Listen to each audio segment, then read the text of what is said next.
¿Qué tal amigos del Círculo de Cine? Miguel Contreras Torres, bienvenidos a la segunda sesión de este seminario de lectura que estamos dedicando a José Revueltas. Hemos titulado este seminario José Revueltas y el cine a propósito de su libro El conocimiento cinematográfico y sus problemas, publicado por la UNAM en el año de 1965. Estamos revisando una primera edición de este interesante libro de José Revueltas, donde hace un trabajo de teorización de la cuestión cinematográfica que él tanto supo abordar, sobre todo a partir de la escritura de los guiones, de excelentes guiones y que fueron fundamentales para la cinematografía nacional.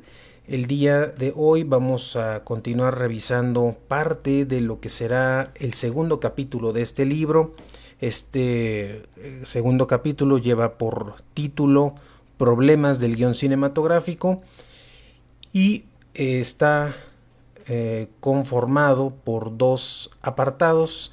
El primer apartado de este capítulo segundo se titula Concepto y métodos del guión, y el segundo apartado será el método del guión. Es decir, en este capítulo José Revueltas va a reflexionar en torno a cuál es el concepto y el método que por lo que él entiende de lo que es el guión cinematográfico, y en segundo lugar presentará su propio método a través del cual él hace sus guiones.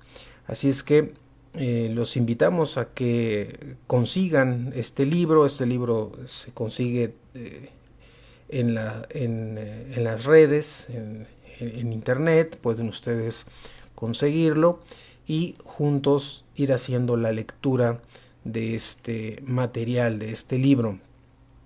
Bien, pues vamos entonces a comenzar la revisión de este primer apartado únicamente del capítulo segundo, Problemas del guión cinematográfico, y abordará la cuestión del concepto y el método del guión. Ya en la página 36, en donde comienza este trabajo, este capítulo segundo, va a plantear lo que es la definición primero de lo que es el guión.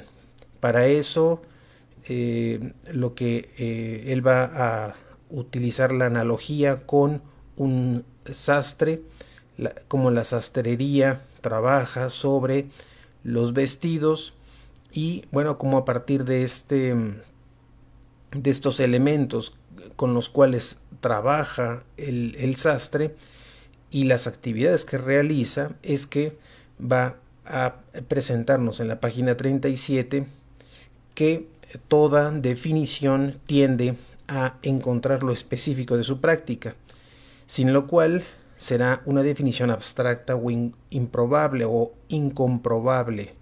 La definición consiste entonces, dice José Revueltas, primero en la suma de cualidades de la cosa definida y luego en el aspecto particular en que se tomen dichas cualidades, como en el caso concreto de el ejemplo que ponía de la sastrería. Va a continuación a examinar el problema en lo que se refiere ahora al guión cinematográfico. Ha visto en esta explicación cómo la sastrería se define como una acción de aplicaciones diversas dentro de la práctica de el acto de cortar y coser vestidos para esto o aquello. O sea, que de un lado se encuentra el concepto y del otro su aplicación, que es donde el concepto coincide o se ajusta a la práctica. Ya en la página 38 nos dice que el guión cinematográfico, sin embargo, no ocurre lo mismo. El guión cinematográfico ya es en sí mismo la aplicación del concepto y ya no necesita de una práctica que lo defina, porque ya es el resultado de una práctica anterior, al grado de que podría decirse que es al cine lo que él traje a la sastrería, aunque en el sentido en el que lo vamos a ver más adelante en el libro. El guión cinematográfico se define por su objeto, es decir, la película, y no admite ninguna otra definición ni aplicación fuera de estos límites específicos estrictos de necesidad. A partir de esto nos va a decir en la página 38 que el guión, en tanto que el guión es al cine lo que el traje a la sastrería, también, como en este último, debe ajustarse a un estilo y a las medidas para las que fue hecho. Pero este problema, de ningún modo secundario, sino muy importante, se debe a que ya no forma una parte intrínseca del proceso del guión cinematográfico propiamente dicho. Se va a referir al género y a las leyes concretas que lo rigen según lo que se trate, para no hablar de las medidas y el estilo que exige, por ejemplo, un cliente. Es decir, ese proteo monstruoso de la cinematografía que es el productor. Dice José Revueltas que cuando decimos entonces que el guión cinematográfico es lo que su objeto, o sea, la película, se desprende que estamos entonces ante una materia autodefinida. Sin embargo, esto no pasa de ser otra cosa que un punto de arranque para entender la totalidad del problema, bien que un punto de arranque es muy importante y esencial. Dice que el guión cinematográfico no es una nueva forma de la novela, no es un género literario nuevo, no es un poema, no es un libreto dramático. De ser cualquiera de estas cosas, no sería necesario imprimirlo en un celuloide y hacerlo una película. Tendría una existencia autónoma e independiente como la tienen las obras comprendidas dentro de estos tipos de creación literaria. Si bien es cierto que algunos guiones cinematográficos han sido editados como libros, como objetos de lectura y no como imagen proyectada en la pantalla, también es cierto que algunos escritores como Jean-Paul Sartre han escrito y publicado relatos novelísticos bajo la forma aproximada de guiones cinematográficos. A través de la lectura de un guión cinematográfico se puede, digamos, ver una película. Del mismo modo que con leer una partitura musical se puede oír la música.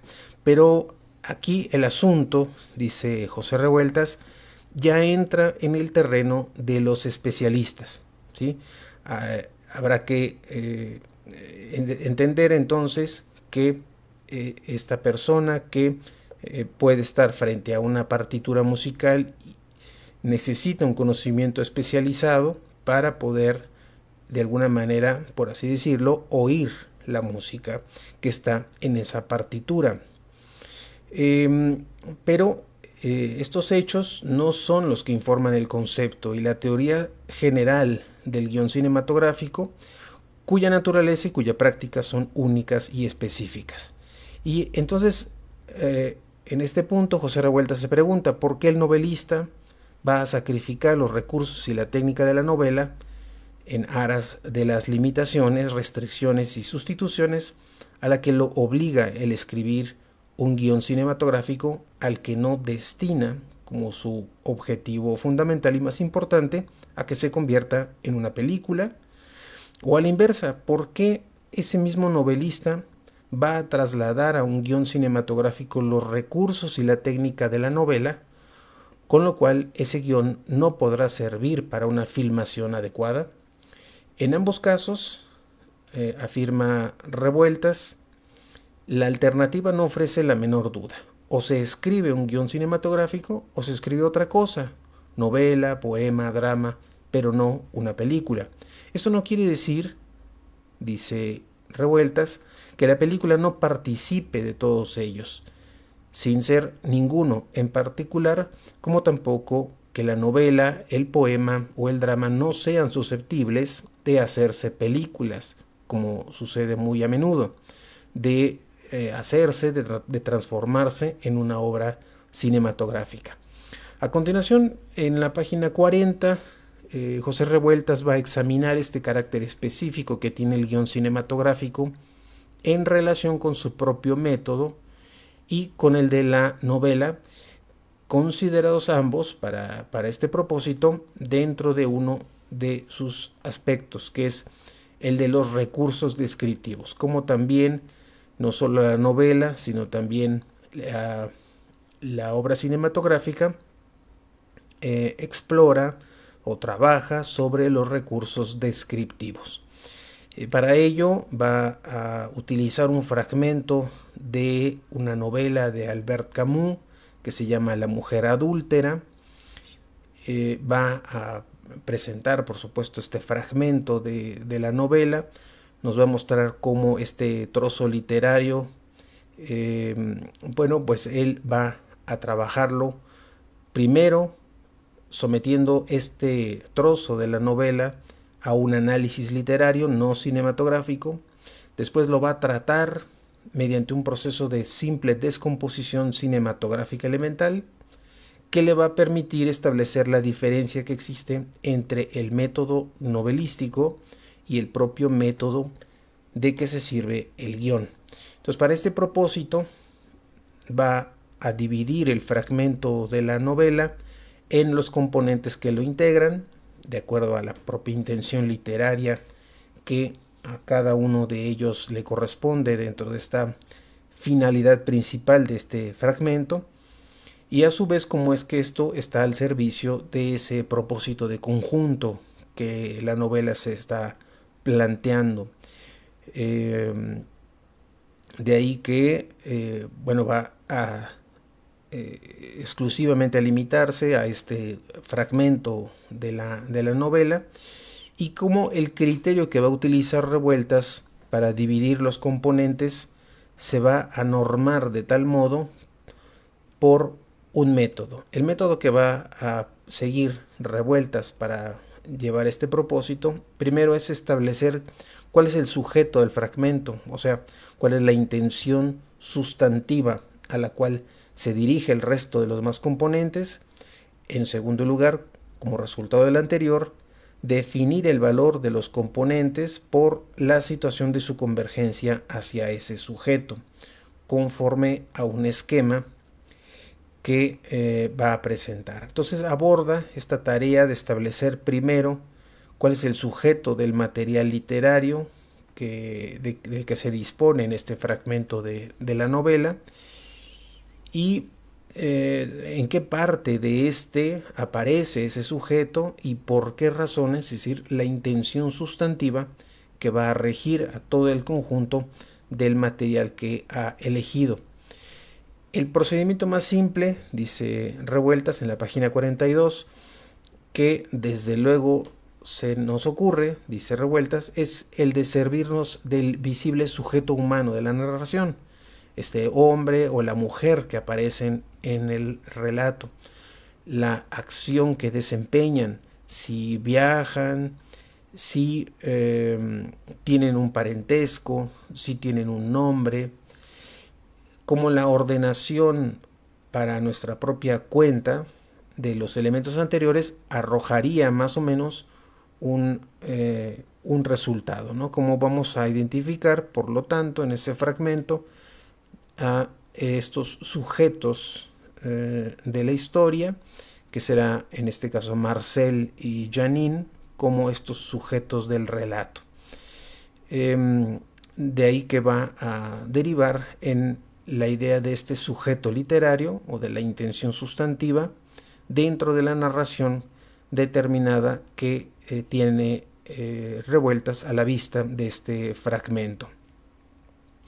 En esta parte de la novela que se examina, comienza con la descripción del vuelo de una mosca, termina con esa misma mosca encima de las extrañas manos inmóviles o insensibles de Marcel, el marido de Janine, y aquí vemos a estos dos personajes que ya no son la misma pareja inocua a que los redujeran nuestra primitiva descripción de los esposos viajantes, y cómo es que ese vuelo de la mosca, esas manos que no se mueven, van a introducirnos a un inadvertido circuito emocional que empieza a apresarnos en sus intenciones. Comienza a mostrarse de manera muy viva esos contornos del desencanto, ese sentimiento de soledad, de desesperanza del propio Marcel. Aquí va a continuar mostrándonos esta descripción del fragmento de la novela de Camus, y bueno, cómo es que va identificando no solamente al sujeto, sino la propia expresividad del fragmento, la intención del sujeto de la historia. Va describiendo todos estos elementos, y esto lo va a llevar a Revueltas a poder plantear en estos componentes una convergencia indirecta, porque si bien están un poco alejados los personajes en el espacio novelístico, de este sujeto no desempeñan un trabajo menos esencial que los que se encuentran en una relación inmediata y estrecha con el sujeto mismo. No se trata, dice Revueltas, de atribuirles un valor literario menor y de su belleza artística, que puede darnos un testimonio del estilo, ¿no? Sin embargo, esto es un problema distinto al que nos ocupa ahora, que se limita al problema de la ordenación de los materiales literarios, por lo que hace a esta tarea que desempeñan en un compuesto psicológico determinado. Siguiendo con estos elementos o estos componentes de esta convergencia, va José Revueltas a presentarnos cómo es que podríamos trabajar este propósito psicológico en el fragmento de Camus. El primero, como Janine, que sigue con la mirada el vuelo de la mosca, la pierde de vista, la reencuentra cuando esta se posa sobre la mano inmóvil de su marido. En segundo momento, observamos a partir del relato el observador literario, que da la impresión de ya no ser Janine, pero que podría seguir siendo ella, puesto que en el párrafo parece estar escrito en ese aspecto con esa intención. El observador literario se sale, por así decirlo, del ómnibus para obtener una visión de conjunto que casi parecería autónoma. Después vamos a encontrar la presencia de ese sujeto, como ese cambio cualitativo que vemos en ese fragmento se sobreviene en un momento culminante del propio sujeto con la intención sustantiva de este compuesto psicológico que se busca. Continúa entonces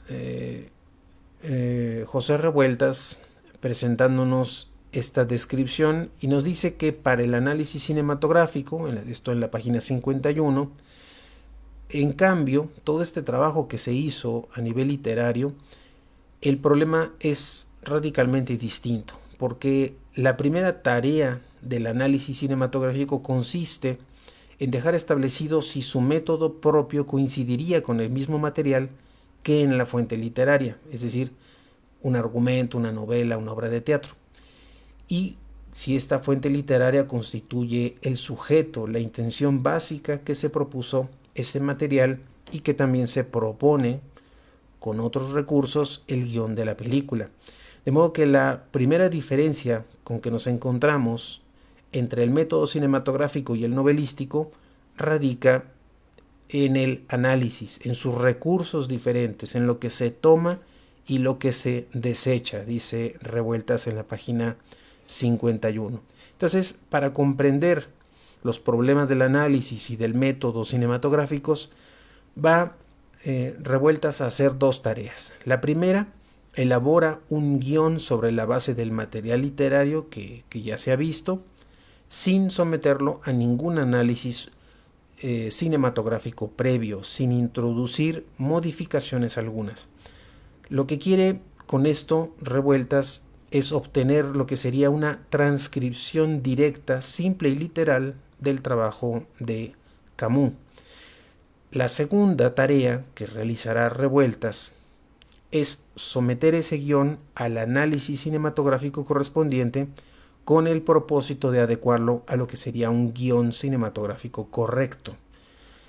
En este primer caso, y para confrontar los materiales de Camus con su transcripción cinematográfica, los ordenamos unos y otros en dos columnas. A la izquierda va a escribir Revueltas los párrafos del texto literario y a la derecha las indicaciones de cámara correspondientes a dichos textos, ambos bajo la misma numeración progresiva.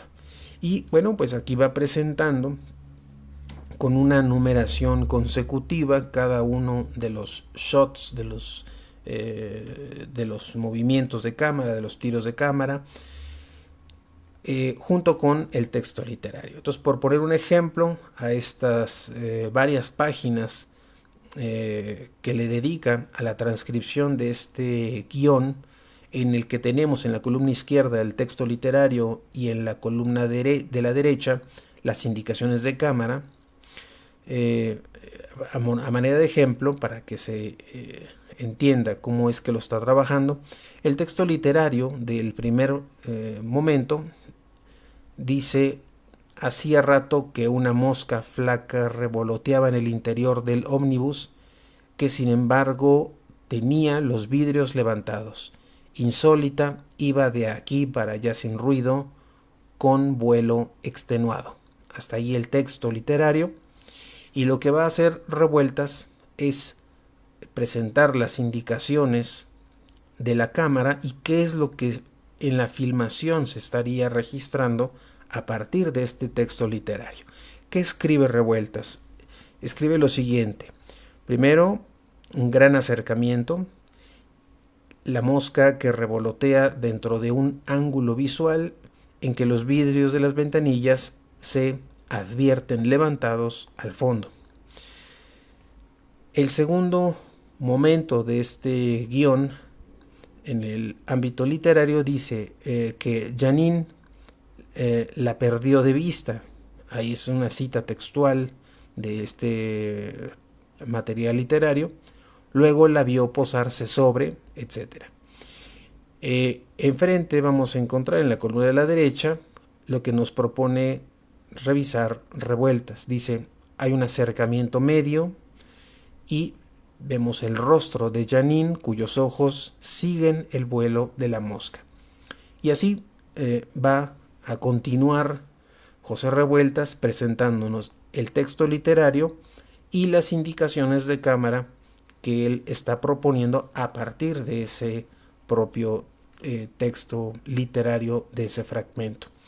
Nos dice en la página 56 que, como ya lo habíamos advertido, este ejemplo es bastante primitivo, aunque para los fines limitados que por lo pronto se propone el hecho de trabajar sobre un fragmento de la novela. Una introducción al conocimiento del análisis y del método cinematográficos debe tener cierta utilidad para este ejemplo. Tómese en cuenta, ante todo, dice Revueltas, que el guión precedente no es sino una transcripción cinematográfica literal del fragmento novelístico de Camus.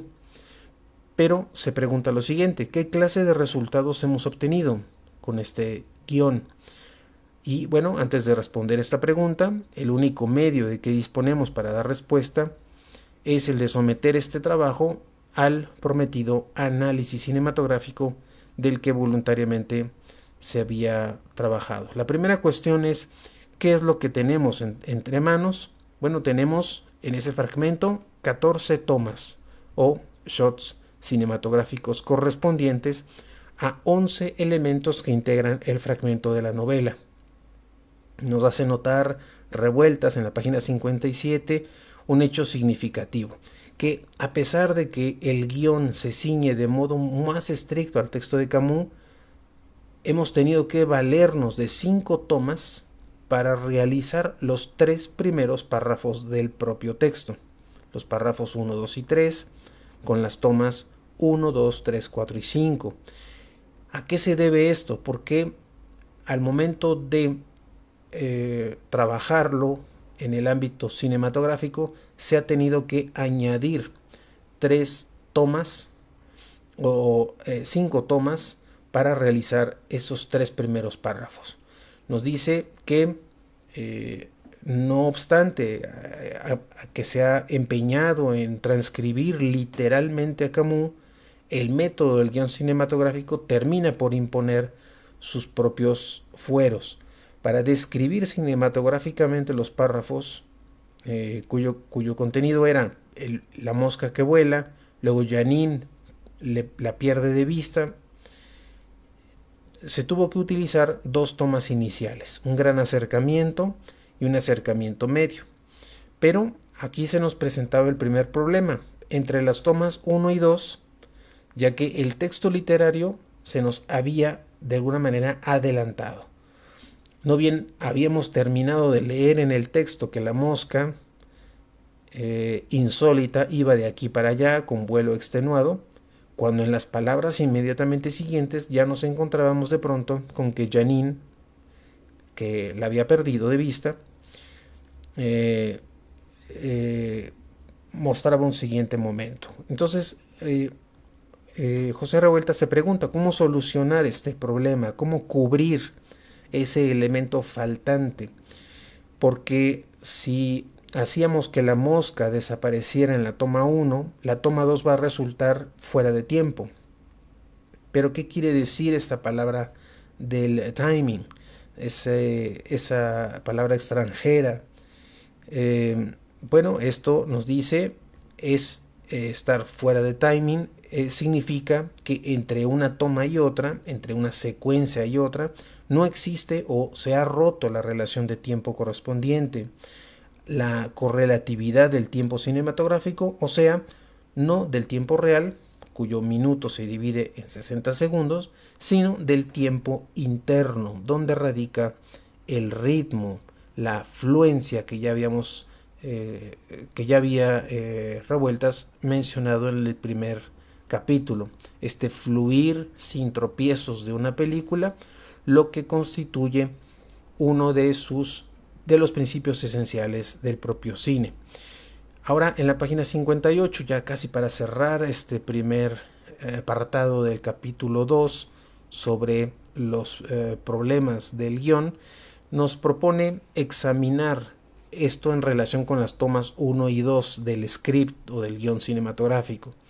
Si en la toma 1 la mosca desapareciera, en la toma 2, donde los, cito, ojos de Janine siguen su vuelo, ya no tendría sentido esa actitud. Entonces se pregunta Revueltas, ¿qué es lo que ahora miraría Janine? Bien, pues en ese lugar, en lugar de que siga con la mirada el vuelo de la mosca, en la toma 2 hacemos que Janine parezca que ya la perdió de vista conforme al cambio introducido en la toma 1, que es esta desaparición de la mosca del cuadro. Entonces el resultado aparecerá todavía más confuso, gratuito y contradictorio, puesto que los ojos de Janine deberán tener cierto movimiento que indique no ese instante en el que todavía estaban mirando a la mosca, sino precisamente el segundo en el que la pierde de vista. Se pregunta entonces Revueltas en relación con qué los ojos de Janine tendrían esta actitud si no han visto antes, no han seguido antes el vuelo de la mosca que salió del cuadro en la toma anterior. Se responde en este caso Revueltas que en relación con nada y este nuevo contenido de la toma número 2 resulta absolutamente tonto y absurdo. Se trata entonces de dejar las tomas 1 y 2 en el estado en que se encuentran, no tocarlas, no hacer ningún retake. ¿Y esto con qué objetivo? ¿Con qué objeto? Bueno, con el objeto de retrasar con otras tomas complementarias que se vayan yuxtaponiendo a las que ya se tienen o a las que ya tienen ese instante en el que Janine pierde de vista a la mosca, para que así no se pierda los fragmentos de tiempo indispensable que constituyen este conjunto intangible de este pequeño proceso de que es trascendental en el guión cinematográfico. Esta solución del problema consiste en que después de que en la toma 2 se ven los ojos de Janine que siguen el vuelo de la mosca, en la toma 3 se vuelve al contenido de la toma 1, solamente que con un nuevo agregado. Esto es el hecho de que en la toma 3 la mosca desaparece, sale de cuadro, y en la toma 4 volvemos a Janine, cuyos ojos ahora sí ya han visto, por así decirlo, desaparecer a la mosca y se dirigen a otro punto, este punto que liga la mirada de esos ojos con el contenido de la toma siguiente. Es esta toma 5 en donde vemos las manos del marido de Janine con la mosca encima. Nos dice, ya para cerrar este apartado, José Revueltas, que advirtamos una cosa, que aquí, en esta última toma, la mosca ya está sobre las manos del marido, mientras que en el texto de Camus, Janine la ve posarse. Seguir esta indicación de Camus hubiera significado ver entrar a cuadro a la mosca en la toma 5. Para esto habría sido necesario, por lo tanto, añadir una acción más al contenido de la toma 4. O sea que Janine, después de haber perdido de vista el vuelo de la mosca, lo reencuentra y lo vuelve a seguir con la mirada hasta que el insecto se posa sobre una mano de Marcel, lo que hubiera entonces alargado innecesariamente la toma, cuyo timing ya estaba cubierto por medio de una condensación del tiempo cinematográfico. Hasta aquí este primer apartado del capítulo número 2 de este libro, el capítulo número 2 que lleva por título Problemas del guión cinematográfico, primer apartado sobre concepto y método de guión. Aquí vemos cómo Revueltas parte de este análisis literario de manera muy concisa con respecto a lo que el propio texto de la novela, el fragmento de la novela va mencionando y cómo lo vamos segmentando en las distintas tomas de este texto literario. Pero cuando este trabajo, este procedimiento literal de la obra de Camus es tratado en la cuestión de un guión cinematográfico, vemos que resulta necesario añadir más tomas para que pueda ser comprensible estos elementos. De ahí que hay una diferencia entre simplemente transcribir o segmentar los elementos de una obra literaria a su tratamiento cinematográfico, que va a requerir de otro proceso. Ya en el segundo apartado de este capítulo segundo, José Revueltas va a mostrarnos el método del guión, ya propiamente del método del guión cinematográfico y cómo es que lo va a abordar. Hasta aquí vamos a dejar entonces el día de hoy la revisión de este primer apartado del capítulo segundo y dejaremos para el día de mañana el segundo y último apartado, que tiene que ver con el método del guión, y con eso culminaríamos la revisión del segundo capítulo. Este libro que estamos revisando, titulado El conocimiento cinematográfico y sus problemas, de José Revueltas, publicado en Textos de Cine por la Universidad Nacional Autónoma de México en una primera edición de 1965. Bien, pues muchas gracias por haber estado con nosotros, tanto en el en vivo como en la grabación que se queda en el carrete de videos. Y esperamos, por supuesto, sus comentarios, y ojalá tengan oportunidad de conseguir el libro y hacer una lectura conjunta conmigo en estas transmisiones de este interesante libro de José Revueltas en torno al cine. Un Revueltas más allá de lo que podemos disfrutar en sus trabajos cinematográficos, la lectura de sus conceptos, de sus teorizaciones en torno a el cine. Es realmente valioso e interesante este material. Bien, pues siendo las 10 de la noche con 37 minutos del 20 de agosto de 2024, les agradezco su atención y los espero el día de mañana para continuar con este seminario de lectura. Mientras tanto, que tengan una excelente noche y nos escuchamos el día